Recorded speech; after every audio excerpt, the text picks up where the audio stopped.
Rieccoci a Primus Inter Pares, consueto appuntamento settimanale del mercoledì del gruppo TV7 con il governatore del Veneto Luca Zaia. Abbiamo già toccato due temi importanti per quanto riguarda la nostra regione, ora parliamo di autonomia perché il 28 si voterà, insomma ci sono tante belle cose. Anche qui, prima di ragionarci sopra, vediamo il servizio.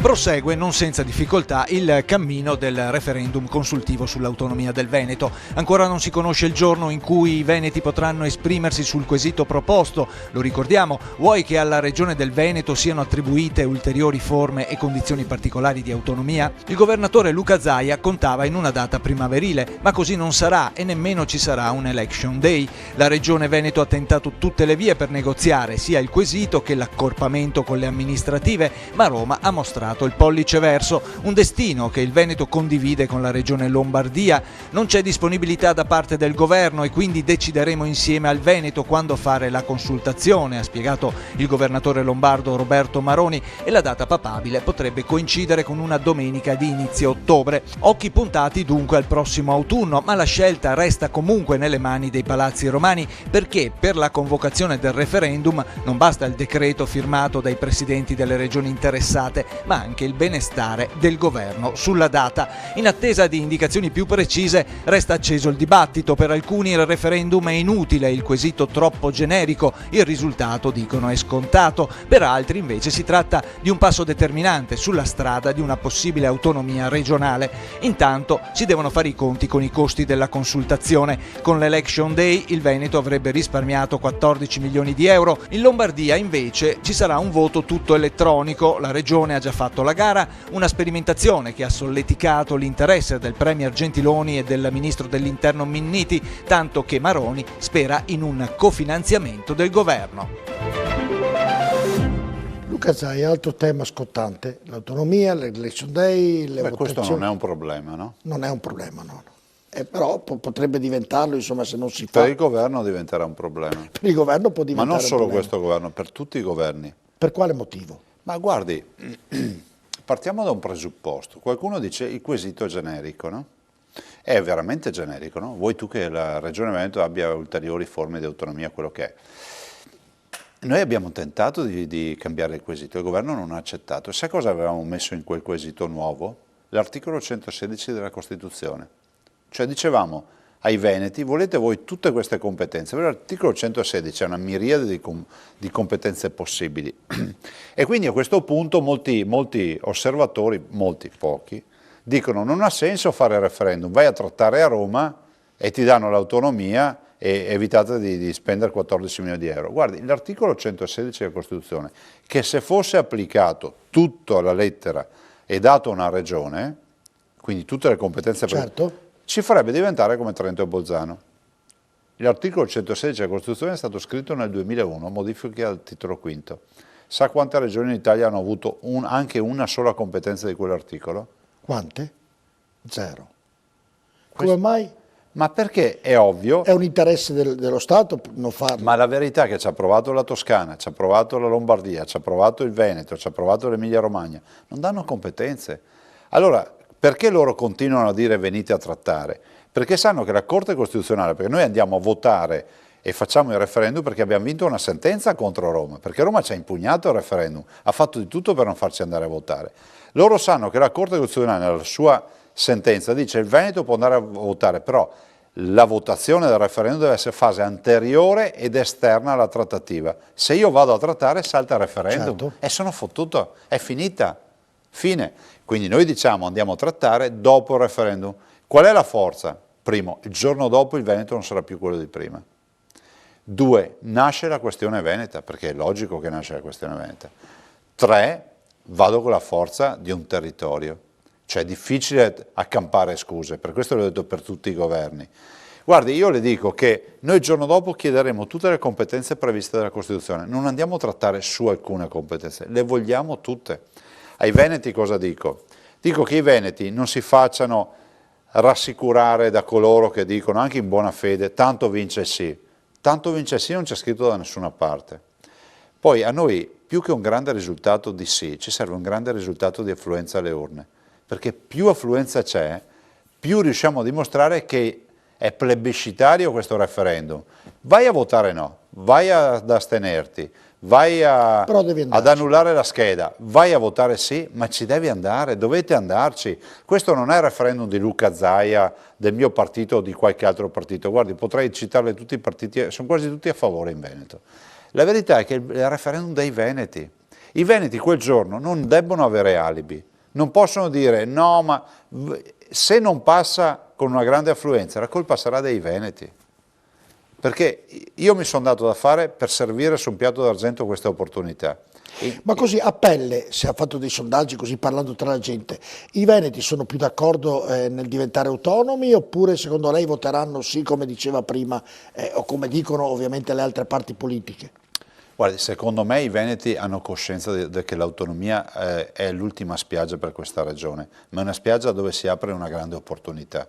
Inizia un percorso giuridico, lo vediamo in altre comunità europee, pensi la Scozia che chiede di andare per la seconda volta... Ma mi scusi, non sa quante sono gli stati che chiedono l'autonomia in Europa più o meno? No, io non lo so. Le faccio vedere la cartina, così Beh, lei pensa le cartine, siamo come porta a porta che le facciamo vedere i grafici. Andiamo, chiedo alla regia se mi fa vedere la cartina, è scritta in inglese ma è comprensibile perché poi la vede, ecco se la vediamo anche sul monitor, eccola qui, la vede. Questi sono tutti stati ovviamente quelli arancioni, noi abbiamo messo anche la Lombardia e il Veneto, che hanno richiesto l'autonomia, guardate dalla Scozia, l'Irlanda, insomma vedete tutte le parti, lo Stato di Gibilterra, insomma, questi sono tutti gli stati che hanno chiesto l'autonomia. Guarda, qui c'è scritto potential independent states. Stati in Europa. Allora, stati potenzialmente indipendenti. Quindi questa è una cartina molto importante, però dà anche uno spaccato non egoistico, ma dà uno spaccato di un'Europa che diventerà sempre più identitaria, che è l'Europa delle regioni, se ci pensa, no? Che è quel modello che ancora non sono riusciti a realizzare. Ma non le sembra che sia un po' anche controcorrente, visto che oggi c'è l'Europa unita, tutti uniti per raggiungere gli obiettivi? L'Europa unita è quella degli immigrati lasciati in gestione all'Italia, l'Europa è unita della BCE che non è riuscita ad essere così veloce ed efficiente come la Federal Reserve americana, è l'Europa unita dove si penalizzano i nostri agricoltori che sono quelli veri e si premiano le multinazionali. Si dice, governatore, che uniti si fa la forza, è un vecchio proverbio che di solito non sbaglia. Però devi unirti non con dei pirla, perché sennò vai a finire male. È ovvio, insomma, questo. A me sembra che questa Europa non serva a niente così. Qui il tema non è essere anti-europeisti, è essere contro questo modello di Europa. Cioè, qualcuno dice, ma voi siete anti-europeisti? No, io non sono anti-europeista, io credo nell'Europa, ma questa Europa non funziona, non funziona. Non è un passaggio che ci vuole, perché per farla unire ci vogliono determinati tempi, come la burocrazia, la paragono un po' alla burocrazia, cioè ci vuole un tempo... Ma le sembra che sia passato poco tempo? Ma lo sai che nella politica come la pedemontana sono passati 27 anni, non me ne sono accorto? Beh no, ma ne sono passati molti di più per l'Europa. E guardi, io dico una cosa, che il tema è che l'Europa in mano ai burocrati non serve a nessuno. Questa Europa in mano ai burocrati. Glielo dice uno che in Europa ci è andato da ministro. Guardi, se lei va lì e fa il compitino, il ministro va lì, va al Consiglio dei Ministri d'Europa, mi assume la responsabilità di quello che dico. Gli danno di solito gli uffici un foglietto, l'intervento è con tempi europei, cioè 5 minuti, 3 minuti, che 5 minuti, ed è finita la giornata. Non si fa così, non si fa così. L'Europa deve essere in mano agli eletti dal popolo, deve essere una macchina efficiente e risolvere i problemi. Lì contano i funzionari, i dirigenti, abbiamo troppo delegato ai burocrati l'Europa e i risultati si vedono, è gente senza anima, è gente senza identità. Ritornando a noi all'autonomia invece, quando si voterà, noi abbiamo detto più o meno, abbiamo previsto che... Ma io spero il 28 maggio, assieme al referendum dei sindacati, quello sulla Fornero, spero che si abbia il coraggio a livello nazionale di darsi la doppia scheda. Ma spera o c'è qualche... Ma guarda, io sono fiducioso ancora, anche se siamo arrivati non ai tempi supplementari, siamo già ai calci di rigore e abbiamo l'ultimo giocatore che ha l'ultima palla come si può dire, che fa la partita. Però insomma speriamo che questa palla si possa giocare bene, deve essere chiaro che noi le abbiamo tentate tutte. Guardi, per i veneti che ci ascoltano, noi questo referendum lo avremmo già potuto celebrare il 4 dicembre col referendum di Renzi e lì si sono rifiutati di darsi l'abbinamento. No, certo sì. Stavo guardando un altro tema importante, governatore, oltre a questo, per quanto riguarda la sanità, che nella nostra regione è una sanità che lei è riuscito a far funzionare, che i pediatri vorrebbero chiudere le sale dove ci sono meno di 500 crescite all'anno, invece lei si è opposto a questa richiesta? È Beh, così? c'è un'inesattezza. Non i pediatri, il governo ha dato come indicazione di chiudere tutti i punti nascita, quindi le sale parto, e i reparti quindi, al di sotto di 500 parti. No, io mi sono opposto, stiamo difendendo con le mani, con i denti e con le unghie, con tutto quello che possiamo questa scelta, ovviamente classificando però i punti nascita, cioè abbiamo detto diciamo alle future mamme, noi vi diamo una classificazione, l'ho fatta fare con le stelle, no? 4 stelle, 3 stelle, Certo. come gli alberghi, il che non vuol dire che chi ha una stella cioè è un magazzino abbandonato, ma ti diciamo che se tu hai un parto normale puoi partorire in tranquillità. Se invece sai che nei tuoi monitoraggi, insomma, scientificamente monitoriamo tutto il percorso di 9 mesi, sappiamo che il parto potrebbe avere indicazioni di qualche pericolosità o è un parto prematuro o quant'altro, devi andare su una struttura 5 stelle che sono le strutture dove c'è la rianimazione pediatrica, dove c'è la neonatologia, senza nessuna tragedia. L'importante è che le donne siano informate, cioè una non può andarmi a partorire in un punto nascita dove ci sono pochissimi parti all'anno e pretendere magari poi a sorpresa di dire ma io voglio la rianimazione pediatrica, cioè pretendere che ci fosse servizio di rianimazione pediatrica o quant'altro.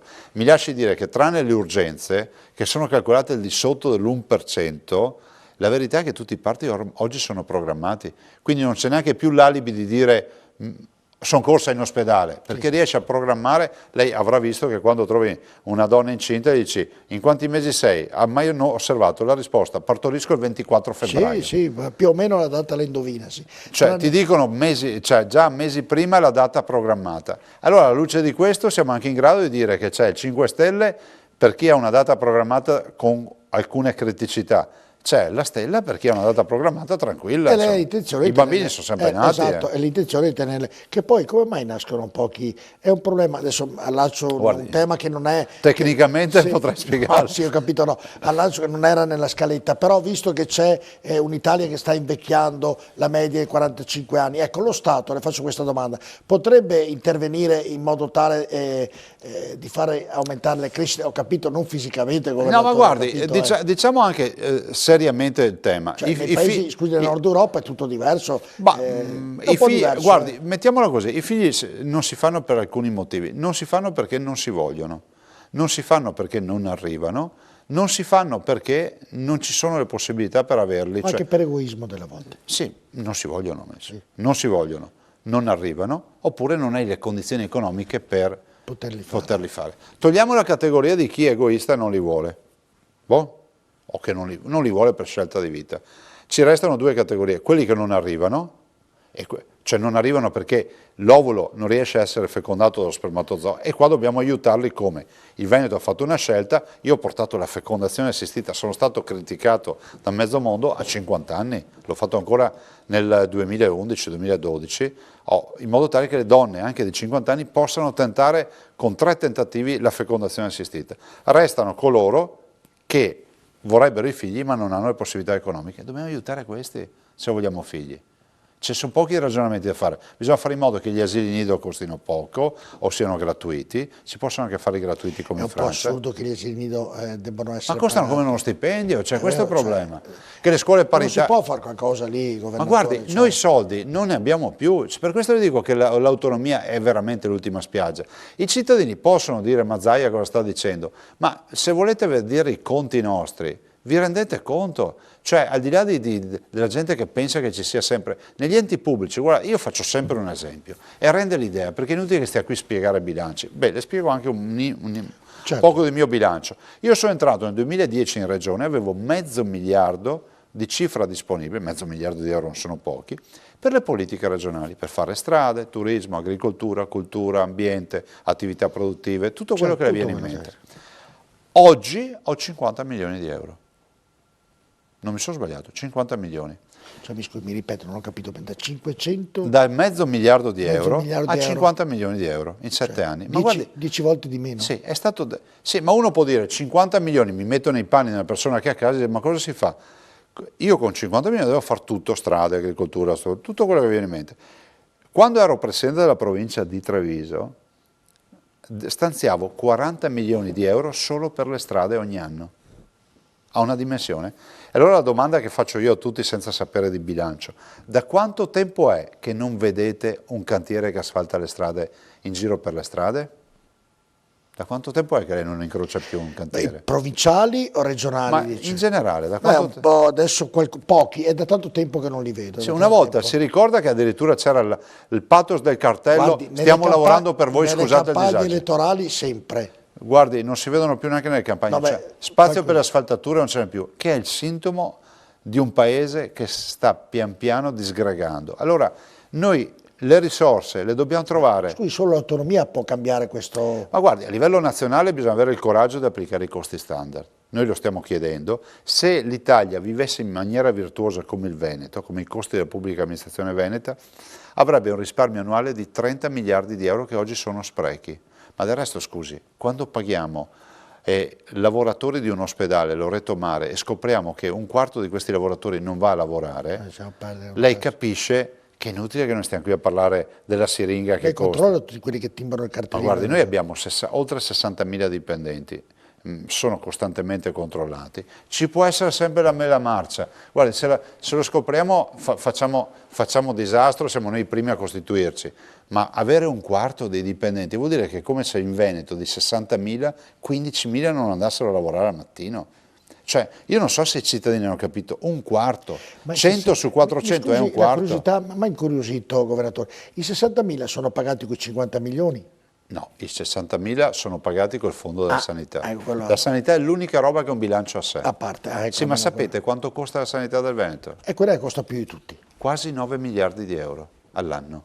9 miliardi di euro all'anno. Sa cosa vuol dire? Però lei l'ha ridotta, l'ha sistemata un po'. No, noi siamo i primi in Italia, ma sa cosa vuol dire? Noi eroghiamo 80 milioni di prestazioni sanitarie all'anno, 68 ospedali, 2 milioni di accessi a pronto soccorso. È una perdita o il costo? Perché oggi col ticket ogni visita costa 45-46 no, guardi, euro il ticket che si paga in Regione del Veneto, oltre a non applicare tasse, io ho fatto la scelta anche di non applicare i ticket regionali, quindi il ticket che si paga è il ticket nazionale. Il ticket in Regione sui 9 miliardi di euro vale 200 milioni di euro. Ecco, dunque, quando un cittadino va in ospedale, paga il ticket, quei 46 euro vanno tutti... No, sono nel budget della sanità, ma è un ticket nazionale. Perfetto, l'ha fatto bene, così abbiamo chiarito. Però vorrei ricordare che il ticket pesa niente rispetto al conto della sanità, perché la sanità vale 9 miliardi di euro. Per rapportarlo alla pedemontana, che costa 2 miliardi 258 milioni di euro, 2, 4, 6, 8, vuol dire che facciamo mediamente 4 pedemontane ogni anno. Però mi permette di dirle che la sanità in Veneto è l'eccellenza della sanità in Italia. Basta rendersi conto, perché ci sono anche dei cittadini che si lamentano in continuazione. Sì, però è una buona sanità, molto Ma guardi, buona, io dico sempre, siccome io... Guardi, è venuto giù un amico proprio ieri sera, è stato ospite in studio da me, che viene dalla Danimarca, e lì c'è un tipo di sanità che è inutile spiegarlo, però viene in Italia a curarsi qui a Padova, cioè voglio dire... No, noi siamo tra le migliori sanità del mondo, non d'Italia. In Italia siamo i numeri 1. Però vorrei anche ricordare, io ormai non sto più a spiegare, allora, su 80 milioni di prestazioni sanitarie ci può essere sempre il dato che non torna, però quando un cittadino sento che fa polemiche per nulla, dico: guardate cari signori, se non vi piace così, andate fuori regione, vi curate fuori regione, vi accorgete di cosa vuol dire sanità che funziona. Nel tavolo di lavoro, però, ritornando al discorso precedente, c'è qualche possibilità che la regione dia qualche aiuto alle mamme che hanno bisogno per far crescere i bimbi? Ma guardi, noi lo vorremmo fare ad esempio con i soldi della pedemontana, con questa famosa tassa che noi non siamo obbligati a incassare ma non ci serve, l'abbiamo già scritto in delibera e li stanziamo su questo fronte. Quindi... Però è una tantum, perché è un anno, cioè voglio anche ricordare che questa tassa per un fatto proprio contabile la mettiamo un anno, è valida nell'annualità 2019, ricordo, non prima. Senta, è una battuta, le banche come stanno andando? Sa, il mercato bancario è in difficoltà, pensi solo che rispetto Parlo le due veneti. Sì, ma arrivo anche lì, pensi solo che rispetto agli esuberi si parla di 150.000 persone di esubero, cioè vuol dire che ci sono più banche di quelle che servono. Le due banche nostre venete sono un patrimonio che è stato disgregato da sto scandalo, dalle azioni che sono precipitate, da tutta una serie di fattori. Io spero che si possa riprendere quota. Ricordiamoci che poi abbiamo anche le banche di credito cooperativo che si stanno irrobustendo, ma banche di riferimento del territorio ci vogliono in Veneto. È un'utopia pensare, qualcuno dice: ah, ma basta che lavorino bene. Sì, però il rapporto col territorio è sempre il rapporto col territorio. Ultimo servizio, parliamo del Parco Colli. Prego. Vediamo e poi ci facciamo un ragionamento sopra, vediamo il servizio. Il Parco Colli è salvo, almeno per il momento. Aveva suscitato moltissime polemiche il progetto di legge di Sergio Berlato, capogruppo in regione di Fratelli d'Italia Alleanza Nazionale, che proponeva di ridurre del 50% il territorio protetto e quindi interdetto alla caccia. Ma dopo le proteste degli ambientalisti e di 12 comuni interessati su 15, è intervenuta la regione con una delibera proposta dall'assessore Corazzari. Degli attuali 18.694 ettari che compongono il parco, il progetto prevede una riduzione di 307 ettari compresi tra i comuni di Vo, Teolo e Galzignano, i cui sindaci chiedono meno freni in quanto non hanno patrimoni naturali da proteggere. Nel contempo però verranno aumentate le aree contigue e così in totale la superficie sottoposta a vincolo risulterà innalzata di 90 ettari. Rimane però da risolvere a questo punto la questione relativa ai cinghiali, la cui presenza crea danni all'agricoltura e provoca incidenti stradali. Per prima cosa Corazzari ha disposto un censimento, visto che oggi i dati oscillano tra le 10.000 e le 15.000 presenze, e successivamente promette di incrementare, se sarà necessario, le risorse per il piano di cattura che prevede al momento circa 100 abbattimenti al mese. E questo, governatore, è un problema, i cinghiali sono un problema. Beh, Parliamo anche di caccia, perché qui vogliamo ridurre e aprire Stiamo più. parlando di una specie che è molto prolifica, no?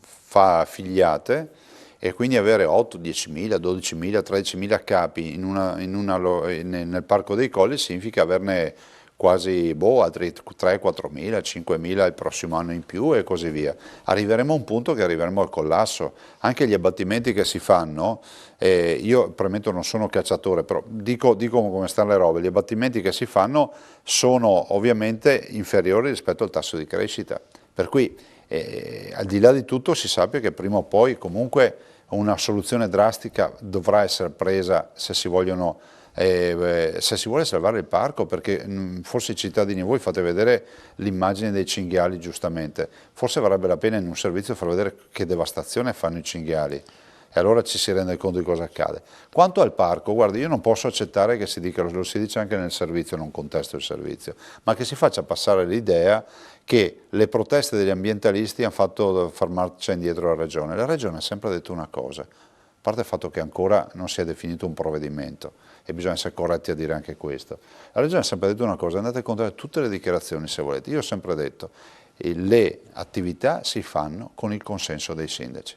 I sindaci, mi sembra chiaro che si siano assolutamente opposti ad ogni forma di modifica, e quindi si va in quella direzione, alla fine il parco dei sindaci sono loro che vivono lì. Che gestiscono. Quindi, glielo dico perché io ho il massimo rispetto di tutti, però è altrettanto vero che io non posso prodigarmi per recuperare l'ospedale Codivilla di Cortina, che è nel nostro piano, addirittura aumentiamo i posti letto per legge, e poi vediamo che il comitato a ruota va a raccogliere firme per fare la stessa cosa, e così su molte altre cose. Cioè, cominciamo col dire, guardiamo cosa aveva detto la Regione, c'è una proposta di legge del consigliere Berlato che ha diritto di presentare le sue proposte di legge, c'è la giunta che dice sentiamo i sindaci, sentiamo cosa dicono, i sindaci si sono espressi sul progetto alla quasi unanimità contrari, bene, ne prendiamo atto. Resta il problema dei cinghiali, però, che poi qualcuno non dica che il problema dei cinghiali non esiste.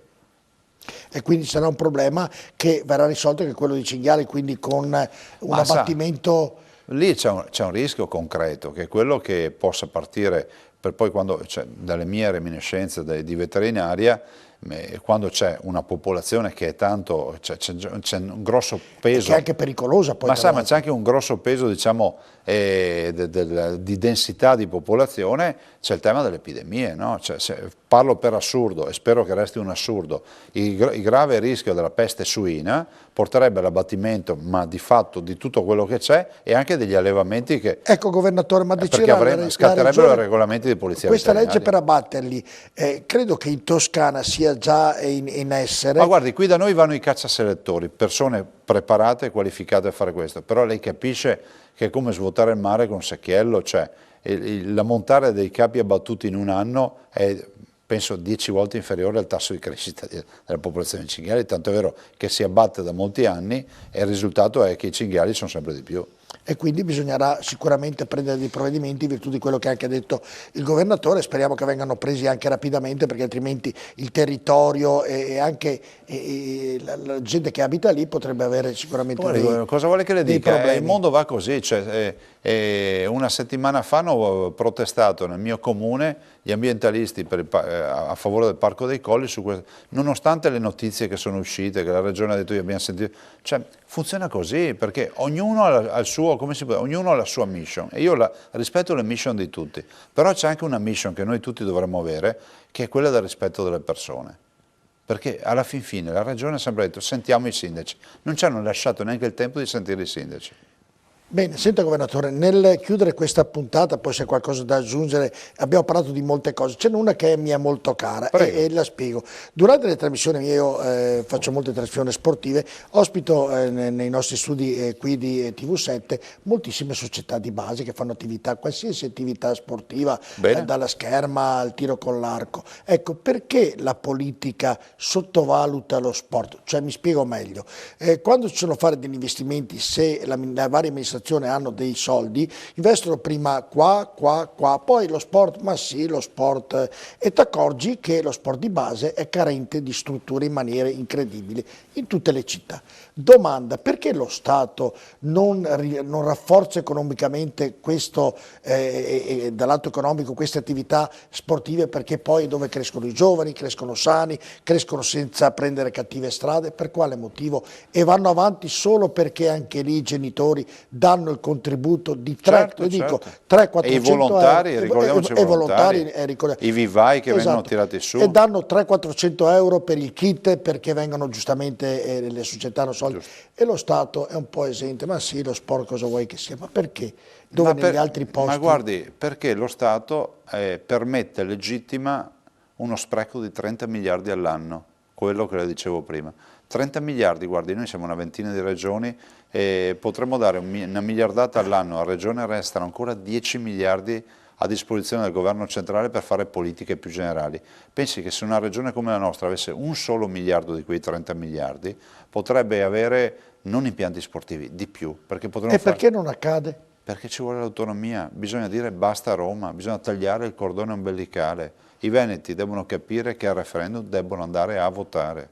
E quindi anche questo, se arriverà l'autonomia, lo sport avrà più... Se arriva l'autonomia sì, perché se arriva l'autonomia come la intendiamo noi, col modello Trento-Bolzano, da noi restano 19 miliardi di tasse.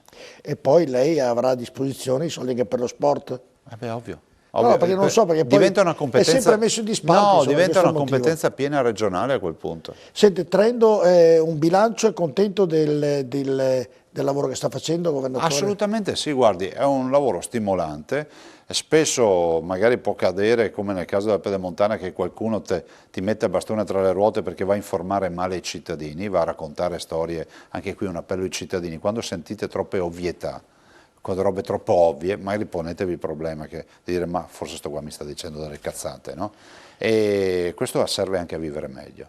E quindi questo è anche di aiuto per far crescere la regione Veneto, giusto? Ma sì, ma noi siamo una regione che ha una Formula 1, è stupenda la mia regione. Guardi, io ho lasciato il Ministero dell'Agricoltura per venire in regione, potevo starmene a Roma, no? Se ho scelto la regione ci sarà un motivo. Poi mi piace, lo sa, perché lei dà una disponibilità, è bello ascoltarlo, rassicura, chi lo ascolta, lei lo rassicura in una maniera, guardi, io non al di là della politica. Non so se rassicuro, io dico quello che penso, punto. La gente sa che quello che dico è quello che penso. È vero. Buonanotte. Grazie, buonanotte a tutti. Grazie. Buonanotte, noi ci vediamo mercoledì prossimo con un'altra puntata di Primus Inter Pares. Buonanotte.